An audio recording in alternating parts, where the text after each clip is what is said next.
여러분 안녕하십니까? 코로나19 KBS 통합뉴스룸 5시 뉴스입니다. 코로나19 신규 확진자는 346명으로 2달 만에 가장 적은 수가 나왔습니다.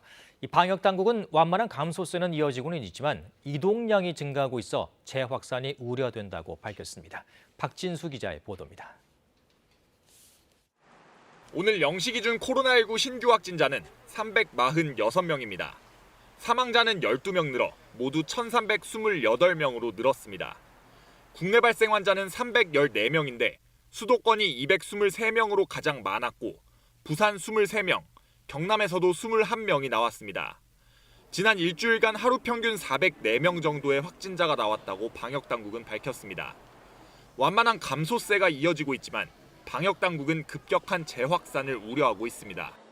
환자 감소폭, 무증상 감염 사례, 해외 변이 바이러스의 잠재적 위험성 등을 고려하면 결코 안전한 사항은 아닙니다. 특히 방역당국은 휴대전화 이동량 분석 결과 지난 19일 전국 이동량은 전주보다 4.8% 늘었다고 밝혔습니다. 수도권은 6.2% 증가했습니다. 방역당국은 하루 3,400명대 확진자가 계속 나오고 있다며 주말을 앞두고 종교시설에선 식사와 소모임을 갖지 말아야 하고 개인 약속과 모임도 최대한 자제해야 한다고 강조했습니다. 코로나19 사태로 어려움이 큰 발달장애인 긴급돌봄 지원도 확대하기로 했습니다. 사회적 거리두기 1.5단계부터 3단계 기간에 한해 활동 지원 인력 대신 그 가족이 직접 발달장애인을 돌보면 비용의 50%를 지급하기로 했습니다. 정부는 사회적 거리두기의 가장 큰 기본 원칙은 접촉의 기회를 최소화하는 것이라면서 정치권 일각의 밤 9시 이후 영업 제한 완화 주장을 경계했습니다. 9시 이후는 식사 후 2차 활동이 급증하는 시간대로 만남과 접촉의 기회가 늘고 이동량도 동시에 증가하는 시간대입니다.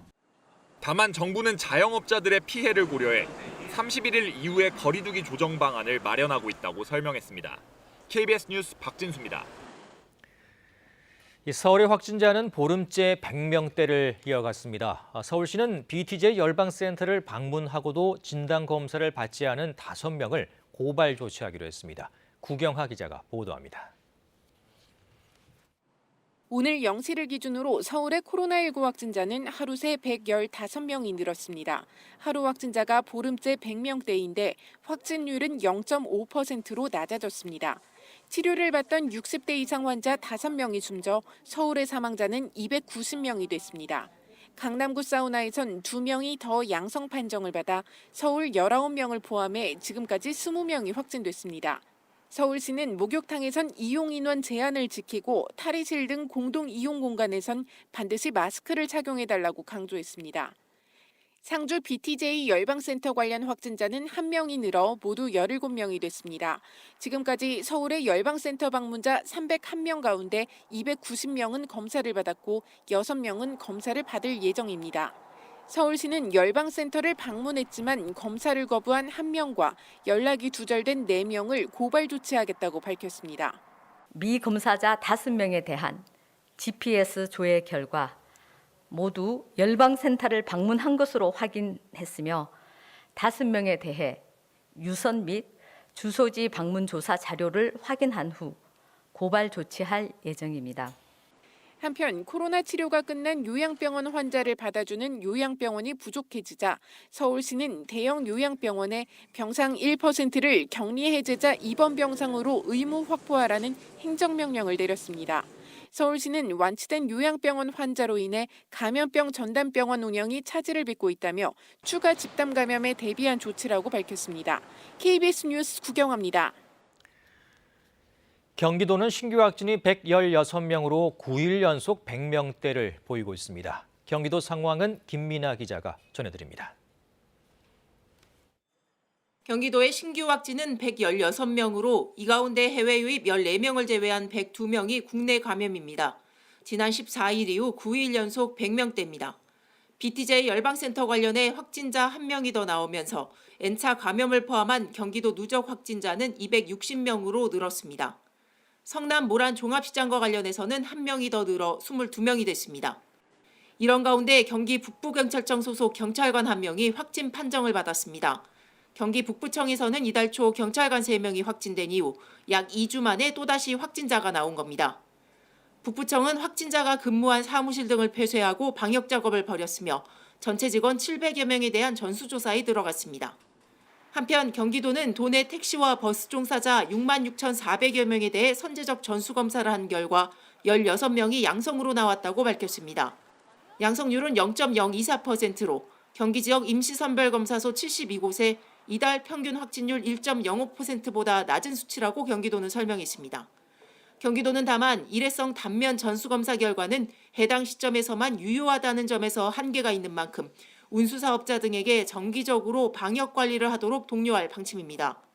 도내 치료병상은 969개 가운데 56%인 548개가 사용 중이며 중증 전담병상은 81개 가운데 23개가 남아 있습니다. KBS 뉴스 김민아입니다. 더불어민주당이 손실보상제와 이익공유제, 사회연대기금법을 코로나19 양극화 해소를 위한 상생연대 3법으로 규정하고 입법을 추진하겠다고 밝혔습니다. 민주당 최인호 수석 대변인은 오늘 아침 최고위원회의 뒤 기자들과 만나 상생연대 3법 입법을 구체적으로 준비하자는 이야기가 있었다고 밝혔습니다. 손실보상 원칙에 대해 찬성 입장을 밝힌 국민의힘은 보다 현실적인 대안을 내놓으라고 주장했습니다. 바이든 미 대통령이 본격적으로 트럼프 지우개에 나서며 국정 운영의 고삐를 바짝 죄는 모습입니다. 세계보건기구 등 국제사회와의 협력을 본격화한 데 이어 코로나19 관련 대책을 쏟아냈습니다. 워싱턴에서 김기현 특파원입니다. 바이든 대통령이 취임 이튿날 가진 첫 대국민 브리핑에서 코로나19 종합대책을 발표했습니다. 2차 대전 때보다 많은 40만여 명의 사망자를 언급하면서 새 정부 대응은 전시에 준한다고 밝혔습니다. 백신 접종에도 불구하고 당분간 사태 악화가 불가피하다며 4월 초까지 100일 동안 마스크 의무 착용에 동참해달라고 호소했습니다. 다음 달 미국 내 사망자 숫자가 50만 명을 초과할 수도 있지만 모든 국민이 마스크를 쓰면 최소한 5만 명의 생명을 구할 수 있다고도 했습니다. 특히 미국은 현재 어두운 겨울의 한가운데에 있다며 연방 정부가 나서 총력 대응할 것이라고 강조했습니다. 지난 정부의 과오를 되풀이하지 않겠다는 겁니다. For the past year, we couldn't rely on the federal government to act with the urgency and focus and coordination we needed. And we have seen the tragic cost of that failure. 동시에 세계보건기구 WHO에 탈퇴 철회를 공식 통보하는 등 국제보건 분야 협력에서 미국이 역할을 하겠다는 뜻도 분명히 했습니다. When you're dealing with a global pandemic, you have to have an international connectivity, and for us to not be in the WHO was very disconcerting to everybody. 바이든 정부는 앞으로 코로나19에 더해 경제난 완화와 인종평등, 기후변화 대응 등 현안별 종합대책을 잇따라 내놓을 방침입니다. 이와 관련해 앞으로 열흘 동안 대통령이 취할 행정조치가 모두 50건을 훌쩍 넘길 거란 전망도 나오고 있습니다. 워싱턴에서 KBS 뉴스 김기현입니다. 월성원전 경제성 평가 조작 의혹을 수사 중인 검찰이 백운규 전 산업부 장관에게 소환 조사를 통보한 것으로 알려졌습니다. 검찰은 백 전 장관을 상대로 더 윗선의 지시가 있었는지 등을 추궁할 것으로 보입니다. 성용희 기자입니다. 월성 1호기 원전 경제성 평가 조작 의혹을 수사하고 있는 검찰이 최근 백운규 전 산업부 장관에게 소환 조사를 통보한 것으로 알려졌습니다. 대전지검 형사 5부는 지난달 월성 원전 관련 자료 삭제에 직간접적으로 관여한 혐의로 산업부 국과장급 공무원 3명을 기소했고 최근 경제성 평가 조작 의혹 핵심 관계자인 한수원 전 부사장과 전 본부장을 피의자 신분으로 소환했습니다. 이어 당시 산업부 의사결정에 정점에 있던 백 전 장관에게 소환 조사를 통보하면서 검찰의 윗선 수사가 속도를 내는 모양새입니다. 검찰은 백 전 장관을 소환해 월성원전 경제성 평가 조작과 관련 자료 폐기에 개입했는지, 더 윗선의 지시가 있었는지 등을 추궁할 것으로 보입니다. 검찰은 특히 지난 2018년 4월 산업부 과장이 청와대로부터 들은 발언을 백 전 장관에게 보고했고 이후 원전 가동 중단으로 내부 방침이 바뀐 사실에 주목하고 있습니다. 소환 날짜는 백 전 장관 측과 조율 중이지만 조만간 소환이 이뤄질 것으로 알려졌습니다. 또 당시 청와대 산업정책 비서관이었던 최이봉 한국가스공사 사장과 정재훈 한수원 사장에 대한 소환 조사도 이어질 것으로 보입니다. 한편 추미애 법무부 장관은 어제 임기 마지막 평검사 인사를 단행하면서 대전지검 월성원전 수사팀을 소폭 교체하는 등 정권 관련 사건을 맡은 주요 수사팀을 대부분 유지했습니다. KBS 뉴스 성영입니다. 라임 사태의 핵심 인물인 김봉현 전 스타모빌리티 회장으로부터 불법 정치 자금을 받은 혐의로 구속 기소된 이상호 전 더불어민주당 지역위원장이 1심에서 징역 2년의 실형을 선고받았습니다. 이 전 위원장 측은 항소하겠다고 밝혔습니다. 고아름 기자입니다. 라임 사태와 관련해 재판에 넘겨진 정치권 인사에 대한 법원의 첫 판단이 나왔습니다. 서울 남부지방법원은 정치자금법 위반 등의 혐의로 기소된 이상호 전 더불어민주당 지역위원장에게 징역 2년과 추징금 3천만 원을 선고했습니다. 재판부는 이 전 위원장이 이름이 알려진 정치인으로서 정치자금법을 잘 알고 있었음에도 이를 위반했다며 양형 이유를 설명했습니다. 이 전 위원장은 라임 사태의 핵심 인물인 김봉현 전 스타모빌리티 회장으로부터 불법 정치자금 3천만 원을 받은 혐의로 지난해 8월 구속 기소됐습니다.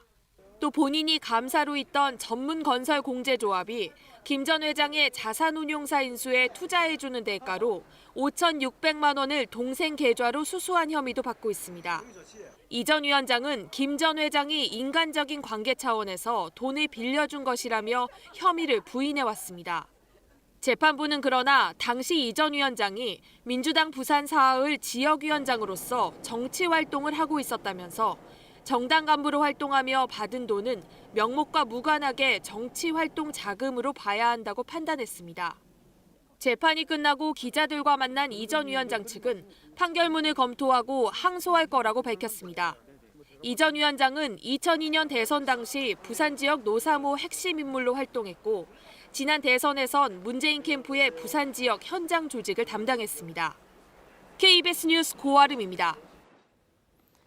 고병원성 조류 인플루엔자 확산으로 달걀 소비자 가격이 20% 넘게 오른 가운데 유통업체들이 달걀 판매를 일부 중지하거나 구매 수량을 제한하고 있습니다. 편의점 GS25는 어제 제주를 제외한 전 점포에서 달걀 상품 9종의 판매를 일시 중단했습니다. 롯데마트는 달걀 개수에 상관없이 소비자 1명당 3판, 홈플러스는 1판만 판매하고 있으며 이마트는 30개짜리에 대해서만 1인 1판 제한을 뒀습니다. 대형마트 측은 달걀 공급에 문제가 있는 상황은 아니라며 사재기 등을 방지하기 위한 사전 조치라고 설명했습니다. 김학의 전 법무차관 출구 금지 과정에서의 위법 의혹과 관련해 검찰이 어제에 이어 오늘도 법무부 등에 대해 압수수색을 실시했습니다. 이런 가운데 당시 출구 금지를 승인했던 차규근 출입국 본부장은 출금 조치가 적법했다고 주장했습니다. 이승재 기자의 보도입니다. 수원지검은 오늘 법무부 등에 대한 압수수색에 착수했습니다. 검찰은 어제 법무부 감찰 담당관실과 인천공항 출입국 외국인청 등에서 컴퓨터 자료와 문서 등을 확보했습니다. 이와 함께 출국 금지 요청서를 썼던 이모 검사의 집과 이 검사가 파견 중인 공정위 사무실도 압수수색했습니다. 다만 검찰은 법무부 등의 압수물 일부를 포렌식하는데 상당한 시간이 소요돼 어제 오후 8시쯤 압수수색을 중단했습니다. 이후 오늘 오전부터 추가 자료 확보를 위해 오늘도 압수수색을 이어갔습니다. 검찰은 확보한 압수물을 토대로 김학의 전 차관에 대한 긴급 출금 조처 과정에 위법 행위가 있었다는 의혹에 대해 사실 여부를 확인할 방침입니다. 이런 가운데 당시 출국 금지를 승인한 차규근 법무부 출입국 본부장은 출국 금지가 적법했다고 주장했습니다. 김 전 차관이 출국을 1시간여 앞둔 상황에서 긴급하게 막을 필요가 있었고 출국 금지를 하지 않았다면 오히려 직무유기였다고 밝혔습니다. 요건상 문제가 있다. 그러면은 10일 이내 이의신청을 당사자는 할 수 있습니다. 이의신청하거나 하면 취소 소송을 제기하면 되는 거예요. 그런데 그런 걸 전혀 하지 않았지 않습니까? 검찰은 압수한 자료에 대한 분석을 마친 뒤 이번 사건의 관련자들을 소환 조사할 방침입니다. KBS 뉴스 이승재입니다. 유시민 노무현 재단 이사장이 지난 2019년 제기한 검찰의 재단 계좌 열람 의혹에 대해 사실이 아니었다고 판단한다며 사과했습니다. 유 이사장은 오늘 재단 홈페이지에 올린 입장문에서 사실이 아닌 의혹 제기로 검찰이 저를 사찰했을 것이라는 의심을 불러일으킨 점에 대해 검찰의 모든 관계자들께 정중하게 사과드린다고 밝혔습니다. 앞서 유 이사장은 2019년 2월, 12월 유튜브 알릴레오 방송에서 검찰이 재단 계좌를 추적했다며 사찰 의혹을 제기했고 이에 검찰은 허위 주장이라고 즉각 반박했습니다. 고 최숙현 선수에게 가혹행위를 한 혐의로 구속 기소된 운동처반사 안모 씨에게 징역 8년이 선고됐습니다. 재판부는 안 씨가 우월적 지위로 피해와 고통을 줬다며 죄책이 무겁다고 판단했으나 고 최 선수의 유족 등은 형량에 아쉬움을 표했습니다. 정혜미 기자입니다. 고 최숙현 선수에게 가혹행위를 한 혐의로 구속 기소된 경주시청 철인 3종팀 운동처방사 안모 씨. 성추행 혐의 인정하십니까? 다 인정할. 대구지방법원은 안 씨에게 징역 8년에 벌금 1,000만 원을 선고했습니다. 재판부는 안 씨가 팀닥터란 우월적 지위를 이용해 선수들에게 지속적인 구타와 폭행, 성추행 등을 저지르는 등 죄질이 나쁘다고 밝혔습니다. 다만 피고인이 범행을 모두 인정하고 초범인 점을 고려해 형량을 정했다고 밝혔습니다. 안 씨는 의사면허나 물리치료사 자격증 없이 2013년부터 선수들을 상대로 의료행위를 하고 선수 21명에게서 치료비 명목으로 2억 6,800만 원을 받은 혐의로 재판에 넘겨졌습니다. 안 씨는 또 선수 여러 명을 폭행하고 폭언 등 가혹행위를 하거나 일부 여성 선수들에게 성추행한 혐의도 받고 있습니다. 재판부는 안 씨에게 적용된 유사 강간과 강제추행, 사기, 폭행, 의료법 위반 등 6가지 혐의를 모두 유죄로 인정했습니다. 선고 직후 고 최숙현 선수 유족과 동료 선수들은 선고 결과에 아쉬움을 표했습니다. 수년간 엄청난 고통을 받았는데도 불구하고 초범이라는 이유로 감형이 좀 되었던 것에 대해서 솔직히 좀 아쉽다는 생각이 듭니다. 안 씨와 함께 고 최숙현 선수에게 가혹행위를 한 혐의로 기소돼 각각 징역 9년과 5년이 구형된 경주시청 철인 3종팀 김모 감독과 장모 선수에 대한 선고는 오는 29일 예정돼 있습니다. KBS 뉴스 정혜미입니다. 전두환 전 대통령의 며느리가 서울 연희동 자택 별채에 대한 국가의 압류 처분을 무효로 해달라고 소송을 냈지만 패소했습니다.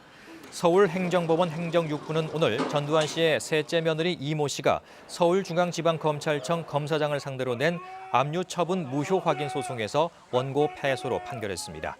별채 명의자인 이 씨는 앞서 제3자의 재산을 압류하는 건 부당하다며 2018년 10월 행정소송을 냈습니다.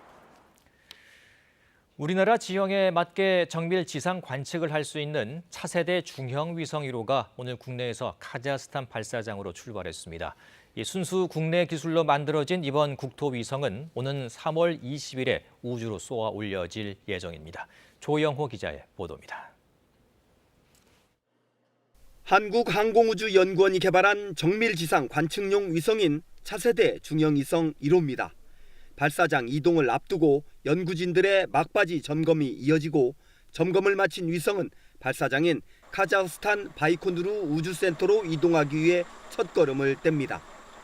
24일쯤 발사장에 도착하면 연료 주입, 발사체 결합 등 준비 과정을 거친 뒤 오는 3월 20일 러시아 발사체에 실려 고도 497.8km 우주로 발사됩니다. 차세대 중형위성 1호는 범용 위성 플랫폼 구축 개발 사업을 통해 순수 국내 기술로 개발됐습니다. 해외 의존해왔던 그 대구경 반사경이나 그다음에 그 카메라 핵심인 그 초점면 전자부까지도 전부 국내에서 제작을 하였습니다. 효율적인 국토 자원 관리, 재난재해 대응 등 정밀 지상 관측 영상을 4년여 동안 제공하는 임무를 수행합니다. 위성이 약 500km 고도에서 지상에 차량을 구별할 수 있는 정도의 고해상도를 갖는 카메라가 되겠습니다. 차세대 중형위성 1호에 이어 2호는 내년 초 발사될 예정이며 이어 우주과학용 3호, 농림상황 관측용 4호, 수자원 관측용 5호 위성 개발도 잇따를 예정입니다. KBS 뉴스 조용호입니다. 경남에서는 신규 확진자가 21명 발생했습니다. 김경수 경남지사는 정부의 코로나19로 어려움에 처한 소상공인에 지방세 체납 가상금 감면을 건의했습니다. 최세진 기자입니다. 지난 9일 기침 증상으로 병원을 찾은 경남 김해의 60대 여성. 코로나19 증상이 걱정됐지만 검사 안내를 받지 못했습니다. 지난 19일까지 열흘 동안 병원에 3차례 더 방문했을 때도 검사를 권하는 의료진은 없었습니다. 결국 이 여성은 스스로 김해시 선별진료소를 찾아 검사를 받은 뒤 하루 만에 확진 판정을 받았습니다. 다행히 접촉자는 가족 3명을 포함해 9명에 그쳤고 모두 음성이 나왔습니다. 하지만 증상이 있는데도 초기에 검사를 받지 못하는 사례가 여전히 반복돼 추가 전파 우려가 큽니다. 도내 병 및 약국에서는 방문 환자가 코로나19 의심 증상이 있을 경우 조기에 검사가 진행될 수 있도록 경남의 신규 코로나19 확진자는 21명입니다.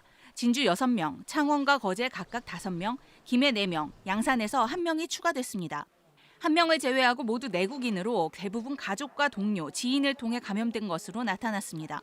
김경수 경남지사는 재산세, 자동차세 체납 가상금을 감면하는 방안을 건의했습니다. 코로나19 장기화로 소득이 줄어든 납세자가 체납으로 가상금이 부과되는 경우 경제적 부담을 덜어주자는 취지입니다. KBS 뉴스 최세진입니다. 코로나19로 중고차 수출이 어려워지면서 국내 최대 규모의 인천 중고차 수출단지 주변이 장기 무단 방치 차량으로 몸살을 앓고 있습니다. 주민들이 큰 불편을 호소하고 있지만 현행법상 지자체도 속수무책인 상황입니다. 윤나경 기자입니다. 인천 중고차 수출단지 바로 길 건너 인근 식당가. 영업시간도 아닌데 식당 앞쪽 주차장은 만차입니다. 자세히 살펴보니 먼지가 수북이 쌓인 중고차들이 장기간 무단 방치돼 있습니다. 코로나19 영향으로 중고차 수출량이 30% 이상 줄어 전용 주차장에 차량이 많아지자 인근 노상에 주차를 하는 것입니다. 영업을 해야 되는데 차로 이제 다 막고 장기 주차하는 경우가 엄청 많아요. 한 달, 2달, 여기서 진짜 거래를 하는 경우도 있어요. 차량으로 5분 정도 떨어진 중고차 정비단지 인근에도 심하게 파손된 수출용 중고차가 곳곳에 버려져 있습니다. 번호판 없는 차량 수십 대가 정비단지 입구를 막고 있어 화물 차량 운행도 불편한 상황입니다. 인근 4차선 국도변엔 번호판 없는 대형 화물 차량 수십 대가 방치돼 있습니다. 특히 이 같은 대형 화물 차량들은 견인 조치를 하기 어렵기 때문에 이처럼 노상에 무단으로 장기간 방치가 되어 있어도 단속을 하기 어려운 상황입니다. 지자체에서 매주 2-3번씩 단속을 나올 정도로 심각한 상황이지만 과태료 고지서를 붙이거나 장기 방치 차량은 견인하는 것 이외에는 뾰족한 방법도 없습니다. 수출용 차량들은 번호판이 없기 때문에 단속 자체가 어렵기 때문에 사유재산 문제가 있기 때문에 저희가 함부로 차량을 문을 닫는다거나 그런 행위를 하기가 어렵습니다. 이미 중고차 수출업체들은 제도의 허점을 이용하는 상황.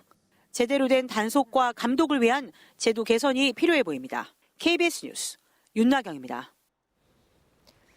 아스트라제네카 백신의 위탁 제조업체인 인도의 한 공장에서 불이 났습니다. 회사 측은 백신 생산에는 지장이 없을 것이라고 밝혔지만 백신 생산 증대 계획에 차질이 있을 수 있다는 우려의 목소리가 나옵니다. 류효성 기자입니다. 시커먼 연기가 하늘 높이 치솟습니다. 불이 난 곳엔 소방관들이 집중적으로 물을 뿌리고 있습니다. 대형 화재에 놀란 사람들은 걱정스러운 눈빛입니다. 현지 시간으로 지난 21일 세계 최대 백신 제조회사인 인도의 세룸 인스티튜트에서 불이 났습니다. 지금까지 5명이 숨진 것으로 확인됐습니다. 화재 원인은 아직 확인되지 않은 상태입니다. 이 공장에선 특히 아스트라제네카의 코로나19 백신이 제조되고 있었습니다. 지금까지 백신 5천만 회분이 제조됐습니다. 회사 관계자는 백신 생산엔 지장이 없을 것이라고 밝혔습니다. 불이 난 공장과 백신 생산 공장이 떨어져 있기 때문입니다. 그러나 이번 불로 코로나19 백신의 생산 증대 계획에 차질이 있을 수 있다는 우려가 나오고 있습니다. 현재까지 공장에서 생산된 코로나19 백신은 인도, 방글라데시, 네팔 등에 공급되고 있습니다. Because together, India and Bangladesh, together in our neighborhood, we will be able to fight the disease most effectively when we cooperate. 세룸 인스티튜트는 3월까지 매달 1억 회분의 코로나19 백신을 생산할 예정입니다. 이와 함께 코로나19 백신을 공동 구매하고 배분하는 코백스 퍼실리티에도 2억 회분을 공급할 예정입니다. KBS 뉴스 류서입니다. 이어서 오늘의 주식 시황을 KB증권에서 전해드립니다. KB증권입니다. 코스피가 기관의 1조 4천억 원 가까운 대량 매도에 외국인의 팔자세가 더해지며 4거래일 만에 하락 반전했습니다. 코스닥은 종일 등락을 반복하다 약보합세로 장을 마쳤습니다. 오늘 코스피 지수는 20.21포인트 하락한 3,140.63에 코스닥은 1.42포인트 내린 979.98에 마감됐습니다. 미국의 바이든 정부에 대한 기대에도 불구하고 연일 신고점을 경신하는 증시 레벨 부담감이 공존하며 위축된 투자 심리가 시장에 영향을 주는 모습이었습니다. 코스피는 개인 매수와 기관의 팔자가 맞서며 등락을 반복하다 장 막판 낙폭을 키우며 하락 마감했습니다. 모바일 사업부 메가코제로 강세를 이어가던 LG전자가 4% 넘게 내렸고 나흘 연속 상승 랠리를 보이던 기아차도 3%대 약세였습니다. 반면 네이버가 캐나다의 웹소설 플랫폼을 인수 결정하며 시가총액 4위에 올라섰고 한편 외교부가 한중 교류에 대한 복원 의지를 밝히면서 화장품과 엔터 관련주가 강세였습니다. 오늘 원달러 환율은 5원 오른 1,103원 20전에 거래를 마쳤습니다. 지금까지 KB증권이었습니다. 현재 전국이 흐린 가운데 동해안과 남해안, 제주도에는 비구름이 관측되고 있습니다. 동해안 지역은 동풍이 불어오면서 남해안과 제주도는 남쪽으로 기압골이 지나면서 비가 내리고 있는 건데요. 우선 동해안 지역은 모레까지 많은 눈이 내려 쌓이겠습니다. 특히 강원 산간 지역은 최고 30cm 이상, 그 밖에 산간 지역에서도 많은 눈이 내리겠고요. 그 밖에 동해안 지역은 최고 40mm가량의 비가 내리는 곳도 있겠습니다. 또 남해안 지역도 모레까지 비가 내리겠습니다. 제주 산간 지역 80mm 이상, 그 밖에 제주도에는 최고 60mm가량의 많은 비가 내리겠고 전남과 경남 해안 지역에서도 10에서 40mm가량의 비가 예상됩니다. 내일 아침 기온입니다. 대부분 영상권에서 출발하겠습니다. 서울 5도 등으로 오늘과 비슷하겠습니다. 낮 기온 서울 10도, 청주 11도, 대구 10도, 광주 13도 등으로 오늘과 비슷하거나 조금 높겠습니다. 바다의 물결은 대부분 해상에서 3, 4m로 거세게 일겠습니다. 모레 강수가 끝난 뒤에는 하늘이 차차 맑아지겠습니다. 화요일쯤에 남해안과 제주도에 비 예보가 나와 있습니다. 날씨였습니다. 코로나19 통합뉴스룸은 7시 뉴스에서 이어집니다. 시청해주신 여러분 고맙습니다.